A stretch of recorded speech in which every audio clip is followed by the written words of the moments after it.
Bonjour à tous, j'espère que vous allez bien. Aujourd'hui, je vais aborder le thème du karma.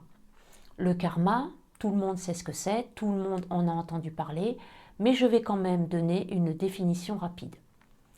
Le karma, c'est la semence de nos actes, de nos paroles et de nos pensées, et nos expériences en sont la récolte. Le karma, c'est la loi de cause à effet. Ça veut dire que nous semons du karma positif et nous semons du karma négatif. Le karma positif, je ne vais pas en parler, il n'y a pas grand-chose à dire dessus, ce sont nos expériences joyeuses que nous faisons. Ce qui nous intéresse, c'est le karma négatif. Tout le monde ne voit pas le karma de la même manière. Il y a deux catégories de personnes qui ont une compréhension différente sur le karma. Le premier groupe de personnes pense que le karma est une punition et que donc nous avons affaire à un Dieu vengeur. Le deuxième groupe de personnes pense que le karma nous permet de réparer nos erreurs et que donc il nous donne une opportunité d'évolution. Il existe deux groupes de karma, ceux qu'on connaît et ceux qu'on ne connaît pas.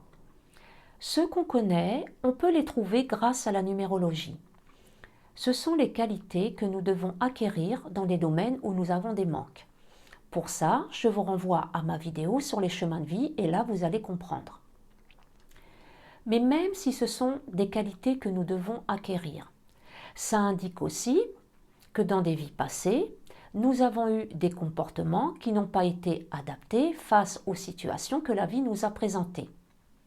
Et nous avons donc sûrement blessé des personnes par nos actes peu lumineux. Et dans cette vie, nous devons réparer. Si par exemple, vous avez le karma 2, ça veut dire peut-être que dans une vie passée, vous n'avez pas voulu apporter votre aide. Vous avez manqué de bienveillance, de douceur, de patience. Et dans cette vie-là, il est possible que vous ayez choisi un travail qui va vous permettre d'acquérir les qualités du 2.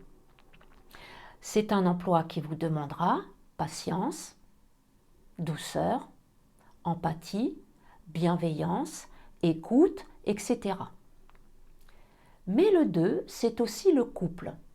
Donc, il est aussi possible que dans une vie passée, vous n'ayez pas eu les comportements adaptés dans votre vie de couple et que vous ayez blessé le ou la partenaire. Et dans cette vie-ci, vous avez décidé de vous priver de vie de couple, soit pour votre vie entière, soit pour une partie de votre vie. Si vous avez le karma 4, le karma 4 indique que dans une vie passée, vous avez manqué de structure et de stabilité. Vous avez aussi donné aux autres ou laissé aux autres un travail que vous deviez faire, un travail qui vous incombait. Vous avez donc choisi dans cette vie-là de travailler dur et de recommencer plusieurs fois à zéro. Le 4, il est représenté par le carré. Quand vous regardez la base d'une pyramide, elle est carrée. Si cette base n'est pas solide, c'est tout l'édifice qui s'écroule. C'est ce que vous devez apprendre. Vous devez apprendre à construire sur des bases solides pour éviter que l'édifice s'écroule. Vous devez apprendre à vous structurer et à trouver la stabilité. Donc finalement, quand on regarde de plus près, on se rend compte que derrière tous ces karmas, nous recevons des enseignements. Donc qui dit enseignement dit apprentissage. Et quand on parle d'apprentissage, on ne peut pas parler de punition. Il n'y a qu'un ego blessé qui peut penser que l'univers nous punit. Quand notre incarnation est terminée et que nous retournons à la source, on nous montre alors le film de notre vie et on nous fait ressentir la souffrance et la douleur qu'on a infligées aux autres. Et là, l'âme, ce qu'elle veut, c'est réparer. Et la seule façon de réparer, c'est de vivre la même chose qu'elle a infligée aux autres. Tout ça pour apprendre et ne pas commettre les mêmes erreurs. Les enseignements partent toujours d'un acte d'amour et non d'un acte de vengeance. L'énergie de Dieu n'est que pur amour. Il n'est constitué que de ça. L'amour n'est ni un sentiment, ni une émotion. C'est une énergie. Et cette énergie est la substance de Dieu. La vengeance ne fait pas partie des attributs de l'amour. Donc penser que Dieu veut se venger ou nous punir est une erreur. Le karma n'est pas un châtiment. Le karma est une opportunité d'évolution et je vous invite à regarder le karma non pas avec une compréhension humaine, mais plutôt avec le regard de l'âme. Et puis il y a l'autre karma, celui qu'on ne connaît pas. Et là, il est impossible de savoir si les épreuves que nous traversons sont karmiques ou pas. Ces karmas-là, c'est comme la numérologie. Ils nous apportent des enseignements, sauf qu'on ne sait pas ce qu'on doit travailler. Et c'est là toute la difficulté. Quand nous venons nous incarner, nous n'allons pas travailler tous nos karmas en même temps. Ça va être impossible parce qu'on en a beaucoup trop. Il n'y aura pas la place dans une seule vie pour travailler tous nos karmas. En plus, on aura une vie insupportable. Ça veut dire que quand on va retourner de l'autre côté et qu'on va se réincarner, nous allons à nouveau travailler les karmas. Il n'y a pas une seule personne sur cette planète qui n'ait pas de karma. Toutes les personnes qui sont incarnées ont des karmas. Il existe quand même des âmes qui décident de faire une vie karmique. Durant toute leur vie, elles vont traverser des épreuves karmiques, ceci dans le but d'une évolution plus rapide. Il y a un problème, c'est que nous venons rééquilibrer des karmas, mais qu'en même temps nous en créons d'autres, ce qui fait que c'est une boucle sans fin et que nous venons nous incarner en permanence. Le karma n'est pas seulement la conséquence de nos actes et de nos paroles, c'est aussi la conséquence de nos pensées. Quand nous sommes en colère après une personne et que nous la jugeons par nos pensées, nous envoyons alors dans l'invisible des ondes négatives, des vibrations négatives qui vont aller affecter cette personne, qui vont aller la blesser, même si nous ne le voyons pas. Nous avons alors créé un karma. Nous sommes des créateurs. Nous avons absolument tout créé. Tout ce qu'il y a autour de nous et tout ce que nous voyons dans le monde, c'est nous qui l'avons créé, aussi bien le beau que l'horreur. Nous sommes de véritables créateurs par la pensée. Ces pensées de colère, de jugement, de mépris, de haine, de ressentiment, de désir de vengeance et j'en passe, sont bien vivantes. Et elles stagnent dans l'invisible. Elles vont venir se loger dans notre corps causal, qui est un de nos corps énergétiques. Ça veut dire que nous polluons notre aura avec nos poubelles énergétiques.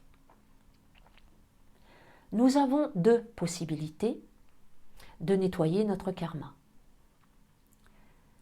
Soit nous venons nous réincarner encore pendant des dizaines, voire des centaines de vies, sans travailler sur nous, mais en faisant attention à ne pas recréer du karma.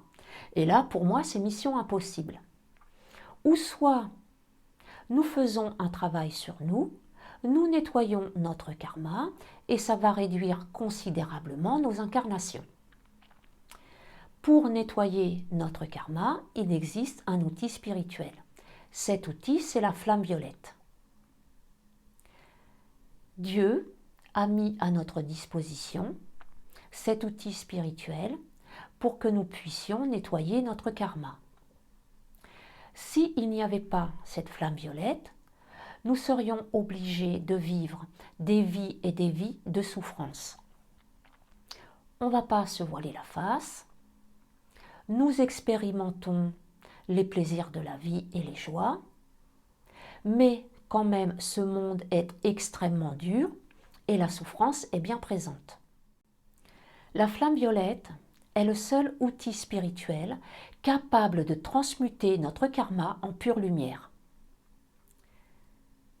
Dans l'univers, rien ne se perd, rien ne meurt et tout se transforme.